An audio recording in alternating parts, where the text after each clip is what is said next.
बिस्मिल्लाहिर्रहमानिर्रहीम। अस्सलाम वालेकुम नाज़रीन, मैं हूं सैयद अब्बास हैदर। नाज़रीन, आज हम देखते हैं पीटीआई और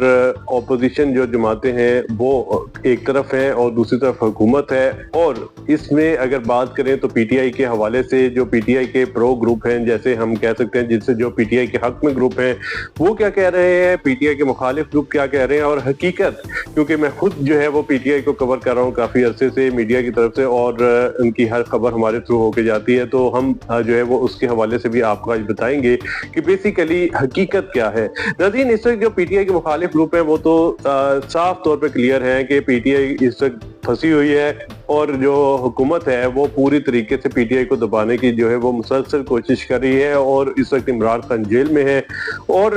जो पीटीआई की सीनियर की आदत है वो भी जेल में है, जैसे शाह महमूद कुरैशी, बाकी जो लोग हैं पीटीआई के वो सारे जेल में है।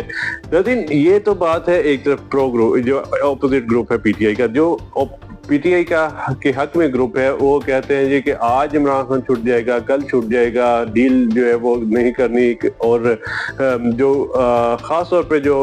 इमरान खान का माइंड सेट है उसके हवाले से बताया जा रहा है कि इमरान खान चाह रहे हैं कि वो जैसे ही जेल से छूटे, उन्होंने एक बहुत लंबा अर्सा जो है वो जेल में गुजार दिया, काफी सेक्रीफाइस किया, उनकी जमात ने काफी सेक्रीफाइस किया, और वो चाह रहे हैं कि वो जैसे ही जेल से बाहर निकले तो सामने इक़्तिदार का तख्ता उनके लिए सजा हुआ होगा, और वो जाकर उस पर बैठ जाएंगे और इस मुल्क पे हुकूमत करेंगे। नाज़रीन, ये तो सब है ख्याली पुलाव, ये सब चीजें मुमकिन नजर नहीं आ रही। इस वक्त जो एस्टेब्लिशमेंट है वो भी इमरान खान के खिलाफ खड़ी है, यानी पीटीआई के खिलाफ खड़ी है। और एस्टेब्लिशमेंट का एक ही मौक़िफ़ है कि जब तक उनकी फैमिलीज को, उनको जो है उनके खिलाफ जो बात की जाती है पीटीआई में वो खत्म नहीं होगी, तब तक किसी किस्म का भी पीटीआई के साथ ना मुज़ाकरात होंगे, ना कोई डील होगी, ना कोई ढील मिलेगी। नाज़रीन, ये है हकीकत। और दूसरी तरफ अगर बात करें तो पीटीआई अगर समझे कि उनके पास वोट पावर है, तो नाज़रीन ये बिल्कुल गलत बात है। वोट पावर कुछ और होती है, स्ट्रीट पावर कुछ और होती है, और साथ ही साथ अगर बात करें तो स्टेट पावर कुछ और होती है। सब इन चीजों के हवाले से मैं आपको बताऊं, जो वोट पावर है उनका काम सिर्फ होता है इलेक्शन में, कि आप जब इलेक्शन होंगे, वोटर्स बाहर निकलेंगे, बड़ी तादाद में निकल कर वो वोट यानी इम्पैक्ट डालते हैं उस सियासी जमात को जिसकी वोट पावर ज्यादा होती है। वो सिर्फ होता है 2-3 महीने 4 महीने के लिए, जब इलेक्शन मुहिम चलती है तो ये सारे काम चलते हैं, और ये वोट पावर इस वक्त भी पीटीआई के पास है। इसी हवाले से अगर बात करें तो जो बल्दियाती इलेक्शन है वो भी हुकूमत इसलिए नहीं करवाना चाह रही कि पीटीआई के पास वोट पावर है, कि अगर बल्दियाती इलेक्शन होते हैं तो पीटीआई जीत सकती है, तो इसलिए हुकूमत भी डर रही है कि वो पीटीआई की वोट पावर के सामने जो है वो जेर होने के उनके इम्कानात ज्यादा हैं, इसलिए जो बल्दियाती इलेक्शन है वो भी नहीं हो रहे। दूसरा, अगर बात करें स्ट्रीट पावर की, तो नाज़रीन स्ट्रीट पावर की बड़ी अहमियत होती है। अगर 70 की दहाई की बात की जाए तो जमात इस्लामी जो है वो उस वक्त उनके पास कोई इतना बड़ा सियासी मुकाम नहीं था, ना कोई उनकी सियासी जमात इतनी बड़ी थी कि वो कोई खास इकदाम करके जो है वो कुछ इलेक्शन में और कुछ हुकूमत के खिलाफ जो है वो मुहिम को चला सकते, लेकिन उस वक्त भी उनकी वोट पावर बिल्कुल नहीं थी। लेकिन 70 की दहाई में स्ट्रीट पावर थी, तो उस वजह से जो जमात इस्लामी उससे डरा जाता था। और अगर अभी बात करें इनकी टीएलपी की और जमीयत उलमा इस्लाम फे की, तो इनके पास भी स्ट्रीट पावर है, वोट पावर नहीं है। दूसरी तरफ अगर जो स्ट्रीट पावर होती है उसमें, जैसे अभी मार्च पिछले महीने की बात की जाए, टीएलपी ने बड़े बड़े एहतजाज किए, तकरीबन 125-26 जो मकामात पर एक ही दिन में जो है वो एहतजाज किया गया था टीएलपी की जानिब से, और जिसकी वजह से मुल्क में अमन का खतरा को जो है वो नुकसान पहुंचने का जो मुकम्मल खतरा जो है वो मंडला रहा था। और हुकूमत ने और दूसरी तरफ एस्टेब्लिशमेंट बड़ी कोशिशें करके इन एहतजाजों को खत्म करवाया था। लेकिन मसला ये है कि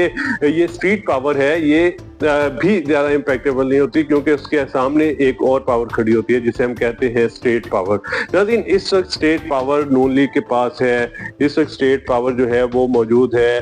पाकिस्तान पीपल्स पार्टी के पास, और दीगर जो जमातें उनकी मुल्हका जमातें हैं जो इस वक्त हुकूमत में है उनके पास स्टेट पावर है, और साथ जो एस्टेब्लिशमेंट है उनकी सपोर्ट भी है। नाज़रीन, जब तक पीटीआई कोई ऐसा रास्ता नहीं चूज करती कि वो जो है वो टेबल पे बैठकर एक तो स्टेट पावर के साथ बैठकर मुज़ाकरात करे, और ये चीज इस चीज की यकीन दहानी कराए कि इमरान खान जो है वो बाहर निकलेंगे तो कोई किसी किस्म की ना मुहिम चलाएंगे, ना हुकूमत के खिलाफ बोलेंगे और इलेक्शन का इंतजार करेंगे और हुकूमत को अपनी मुद्दत पूरी करने का जो है वो वक्त दिया जाएगा। इस वक्त हुकूमत भी पूरी तरीके से तैयार है। इमरान खान जेल में है लेकिन हुकूमत तैयार है कि इमरान खान मुज़ाकरात करे और बाहर निकले और आराम से चुप करके बैठे, अगले इलेक्शन का इंतजार करे। अगले इलेक्शन में जो उन्होंने वोट पावर या जो भी उनकी सूरत होगी उसके मुताबिक वो अपना सिस्टम चलाएंगे। लेकिन अभी उनके बाहर निकलने की सिर्फ एक ही शर्त है, वो ये है कि वो चुप कर बाहर निकले या फिर अपना उनकी बेगम जो है पिंकी पीरनी जो है वो उन्हें ले और लेकर जो है वो बाहर चले जाएं, या फिर पाकिस्तान में भी रहना चाहते हैं तो ऐसी जगह ऐसे चुप तरीके से रहें कि वो किसी किस्म की इंटरफेरेंस नहीं करेंगे मौजूदा गवर्नमेंट के साथ। इलेक्शन पूरा करने इलेक्शन अगले आने तक इंतजार करें, चुप करके बैठकर जो है वो तमाम चीज़ों को देखें, अपनी अंदर ही अंदर तैयारी ज़रूर करें, लेकिन हुकूमत को उसका की मुद्दत पूरी करने दी जाए और जो मईशत बेहतरी की तरफ जा रही है उसे भी जो है वो मजीद बेहतरी की तरफ जाने दिया जाए। नाज़रीन, ये सारी सूरत हाल है। अब इमरान खान ये चाह रहे हैं कि वो जो है वो बाहर निकलते ही जो है वो पावर में आ जाए, ऐसा मुमकिन नहीं है। इस वक्त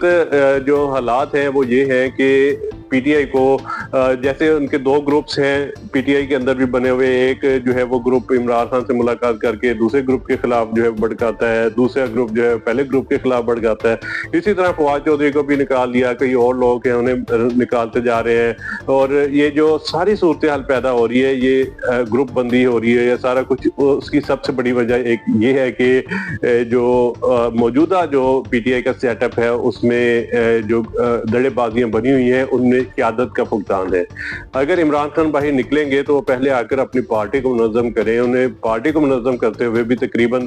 2 से 3 साल लग सकते हैं क्योंकि पूरी पार्टी जो है वो इस टाइम तितर बितर हुई है। तो मेरा ख्याल है इमरान खान को ये फैसला करना चाहिए, वो पहले हुकूमत से मुज़ाकरात करे कि वो चुप करके बैठेंगे, कोई हुकूमत को इंटरफेरेंस नहीं करेंगे उनके काम में, अगले इलेक्शन का इंतजार करेंगे और अगले इलेक्शन में जो है भरपूर तरीके से हिस्सा लेंगे। नाज़रीन, ये असल हकीकत है जो हमने आपके सामने रखी है। इस वक्त जो कहते हैं ना कि इमरान खान बाहर निकल आएंगे, ये हो जाएगा, वो हो जाएगा, ऐसे कर देंगे, वैसे कर देंगे, ये सारी कियासराइयां हैं, इनमें हकीकत और सदाकत कुछ भी नहीं है। नाज़रीन, अपने मेज़बान सैयद अब्बास सदर को इजाज़त दीजिए और हमारे चैनल को लाइक और सब्सक्राइब जरूर कीजिए। अल्लाह हाफिज़।